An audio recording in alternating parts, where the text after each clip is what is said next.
نقص امن کی سچویشن کو ڈیولپ کرنا تھا، اور یہ سب کچھ جو عمران خان صاحب اور عمران خان صاحب کی جماعت کی لیڈرشپ کی طرف سے کیا گیا تھا، یہ ایک سوچی سمجھی اور پلانڈ ایکٹیویٹی تھی، کیونکہ اس کے ذریعے امن و امان کو خراب کر کے ایک فساد کی سچویشن کو کریٹ کرنا تھا، اور اس سچویشن کو کسی بھی صورت نظر انداز نہیں کیا جا سکتا۔ اس کا مطلب یہ ہے کہ یہ جو ججمنٹ ہے جج صاحب کی، اور اس ججمنٹ کے حوالے سے عمیر نیازی صاحب کی طرف سے جو بیان سامنے آیا ہے، ان دونوں کو اگر ایک ہی تناظر میں دیکھا جائے تو یہ صورتحال بہت ہی کلیئرٹی کے ساتھ سامنے آ رہی ہے کہ پاکستان تحریک انصاف کو اب اس بات کا حقیقی خدشہ لاحق ہو گیا ہے کہ عمران خان صاحب یہ ایسا نہ ہو جائے کہ جناب ان کو بھی ملٹری اپنی کسٹڈی میں لینے کے لیے انہی جج صاحب کی عدالت، یعنی انسداد دہشت گردی کی عدالت نمبر 1 جو لاہور میں موجود ہے، اس سے رجوع کرے اور ان سے کہے کہ جناب ساڈا ملزم ساڈنو حوالے کرو، اور اس کے بعد ان کے ساتھ وہی سلوک ہو جس کا ذکر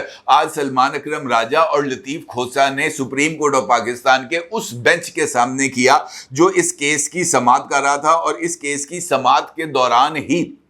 سلمان اکرم راجہ صاحب اور نے عدالت کو اس بارے میں آگاہ کیا کہ وہ تمام لوگ جن کو ملاقات کے لیے لایا جاتا ہے ان کے سر پر بلیک ہوڈ ڈالا جاتا ہے، ان کے ہاتھوں میں ہتھکڑیاں اور پیروں میں بیڑیاں ہوتی ہیں، اور اس بات کو بھی یقینی بنایا جاتا ہے کہ جس بندے سے ملاقات یعنی اس کے اہل خانہ سے ملاقات کرائی جائے تو اس کے چہرے سے بلیک ہوڈ بھی نہیں اتارا جاتا، جو کہ انسانی حقوق کی سنگین خلاف ورزی ہے۔ اور اس صورتحال پر سپریم کورٹ کے جج صاحبان نے یہ ڈائریکشن دی ہے کہ ملٹری ٹرائل کے دوران جن شہریوں کو اس وقت فوجی تحویل میں رکھا گیا ہے ان کے ساتھ غیر انسانی برتاؤ نہ کیا جائے۔ سماعت کے آغاز پر ہی اٹارنی جنرل جناب منصور عثمان عوان روسٹرم پر آ گئے اور انہوں نے آ کر بتایا کہ ملزمان کے ساتھ میٹنگز فکس ہیں اور صرف لاہور میں ملاقات کا مسئلہ بنا تھا۔ حسان نیازی لاہور میں ہیں، میں نے متعلقہ حکام کو اس حوالے سے آگاہ کر دیا ہے۔ اس موقع پر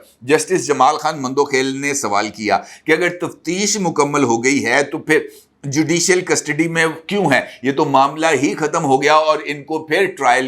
پھر جو ہے وہ کسٹڈی سے نکال کر جیل میں بھجوانا چاہیے۔ انسانوں کے ساتھ انسانوں والا سلوک ہی ہونا چاہیے۔ جسٹس عرفان سعادت نے ریمارکس دیے کہ انسانوں کے ساتھ غیر انسانی برتاؤ نہ کیا جائے، جبکہ اٹارنی جنرل نے اس پر جواب دیتے ہوئے یہ موقف اختیار کیا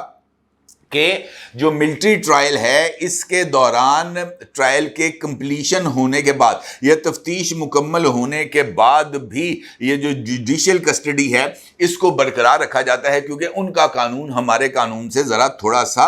مختلف ہے۔ البتہ اٹارنی جنرل نے اس بات کی یقین دہانی کرائی کہ حفیظ اللہ نیازی صاحب کی اپنے صاحبزادے سے جو ملاقات ہے وہ ہو جائے گی۔ اس موقع پر جناب محمد علی مظہر صاحب نے استفسار کیا کیا ہر سماعت پر ہمارا آرڈر درکار ہے؟ جسٹس جمال خان مندوخیل نے دریافت کیا کہ اب ملزمان کا اگر جسمانی ریمانڈ ختم ہو گیا ہے تو پھر وہ جیل میں کیوں نہیں ہے؟ اس پر اٹارنی جنرل نے بتایا کہ ملٹری کورٹس میں جوڈیشل ریمانڈ نہیں دیا جاتا۔ جمال خان مندوخیل نے پوچھا پھر کہ اہل خانہ سے ملاقاتیں کرانے کے لیے فوکل پرسن کون ہے، اور اس موقع پر ڈائریکٹر لا بریگیڈیئر عمران عدالت کے روبرو پیش ہو گئے۔ جسٹس حسن اظہر رضوی نے دریافت کیا کہ آپ کے پاس کوئی تفصیلات ہیں کہ ملزمان کے اہل خانہ سے متعلق؟ ڈائریکٹر لا کا جواب تھا کہ اس موقع پر میرے پاس کوئی انفارمیشن نہیں ہے۔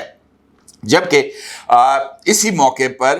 جسٹس شاہد وحید اور جسٹس محمد علی مظہر صاحب یہ دونوں کے درمیان جو ہے وہ آرگومنٹ ہوا، اور یہی وہ آرگومنٹ ہے جس کے بارے میں نے آپ کے ساتھ گفتگو کے آغاز میں اظہار کیا کہ یہ ایسا آرگومنٹ تھا جس نے عدالت میں موجود جو باقی تمام لوگ تھے ان کو چونکا کے رکھ دیا، کیونکہ عمومی طور پر ایک نقطے سے اگر کوئی دوسرا فاضل جج اختلاف کرے تو پہلا جج جس نے نقطہ بیان کیا ہوتا ہے وہ خاموشی اختیار کرتا ہے، کیونکہ یہ اختلاف کے حق کو تسلیم کرنے کے مترادف ہے۔ لیکن اگر رسپانس کے جواب میں کاؤنٹر رسپانس آئے، آرگومنٹ کے جواب میں کاؤنٹر آرگومنٹ آئے، تو یہ عدالتی تاریخ کے اندر یا عدالتی وقار کے سے مطابقت نہیں رکھتا۔ اس موقع پر جب میں آپ کے ساتھ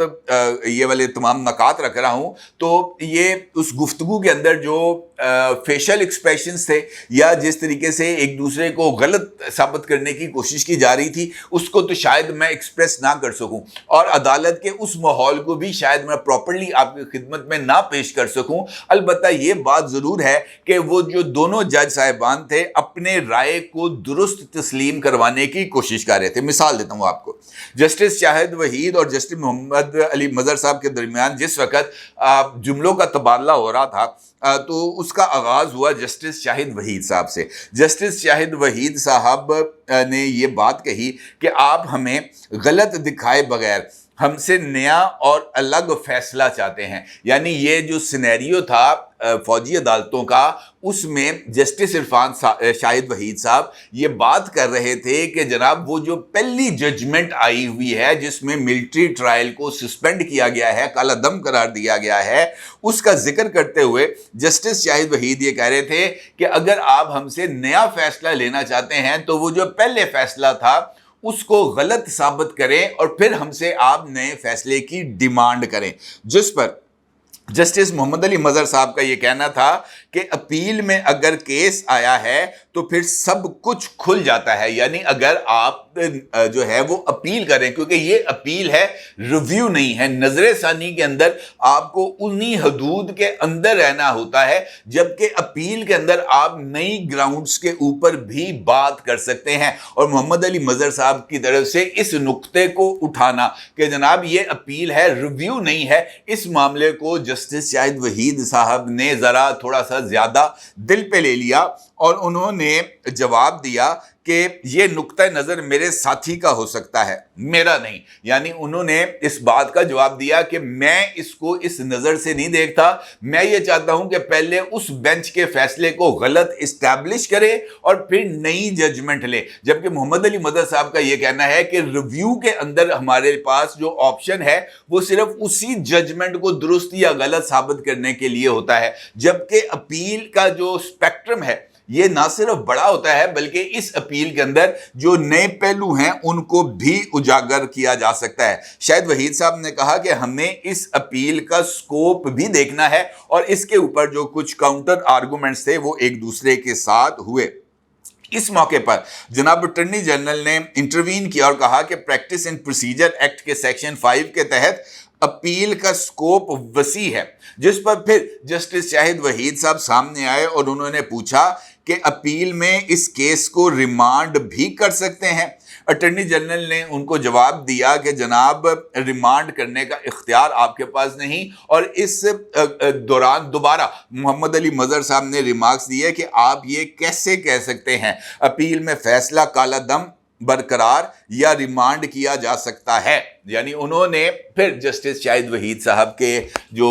ان کی طرف سے نقطہ اٹھایا تھا اس کو غلط ثابت کرنے کی کوشش کی۔ تو اس کا مطلب یہ ہے